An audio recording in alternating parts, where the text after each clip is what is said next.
KLEW News starts now.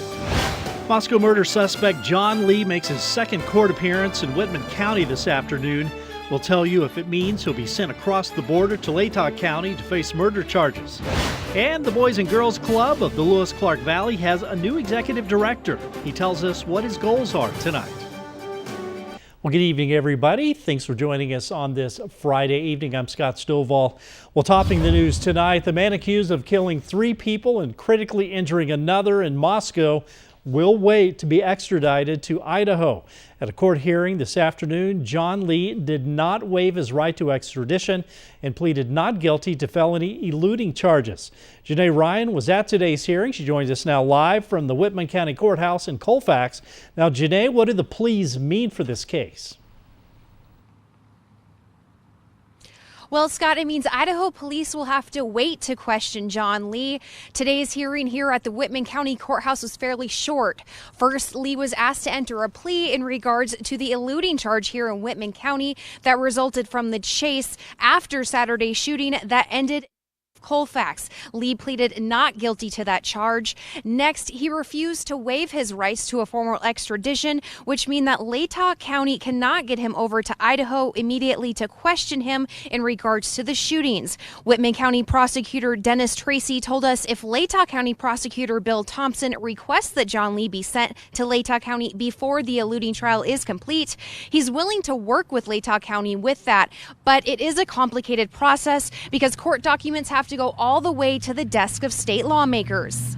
Governor Otter's office will put together a formal request to Governor Inslee in Olympia, and his office then reviews all the papers that are presented.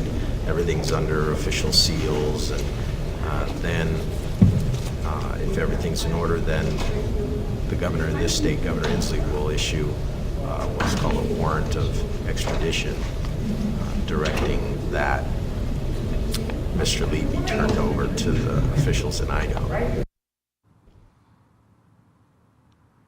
John Lee's trial date for the eluding charges here in Whitman County will take place on March 16th. However, a date for the extradition review was set for February 17th. Live in Colfax, Janae Ryan, KLEW News. All right, thanks a lot, Janae. And memorial services are being held for the 3 people killed in Saturday's shooting spree. 61-year-old Terry Grabelski, 76-year-old businessman David Trail, and 47-year-old Arby's manager Belinda Nyber all lost their lives. And you can find out when those services for each of them will be by heading to our website. Just go to klewtv.com. Well, in other news tonight, adults in Washington with convictions for marijuana possession could have their charges cleared depending on a bill Washington state lawmakers are currently working on. If you or someone you know was over 21 years old when charged with a misdemeanor related to possession of pot, it could be removed. Democratic legislators proposed a bill that would erase past criminal convictions for possession of small amounts of marijuana legalized by voters in 2012. Offenders must have been found guilty of possessing 40 grams or less of pot. And also in Olympia, over 200 gun rights activists gathered on the Capitol steps this morning. They're upset about I-594, which requires background checks on all gun sales and transfers in the state. It was this much about background checks and this much about control and disarming. Voters passed I-594 by a 20% margin last November, but speakers at the rally encouraged the crowd to contact their lawmakers and urged their friends to vote in favor of gun rights.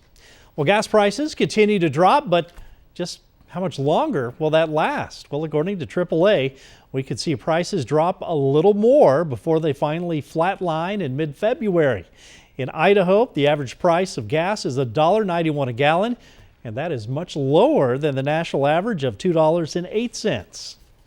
Worldwide, we have a global glut of oil, and there's lots of oil coming from the U.S., and it's sitting in stockpiles down in the Gulf because there's just not enough refineries to produce gasoline with it. So lower product cost means there's too much in the marketplace, and we can't use it fast enough. And leaders from AAA estimate Americans saved about $14 billion on gas in 2014 compared to the year before. Now, we wanted to see if Lewiston prices are below the state average, and you know what? They are. According to GasBuddy.com, the Exxon on Nez Perce Road off of US 95 has gas at $1.82 a gallon. Cenex on Snake River Avenue, it's carrying gas at $1.88. And then over in Clarkston, the cheapest gas we were able to find is at Costco, where it's $1.83 a gallon.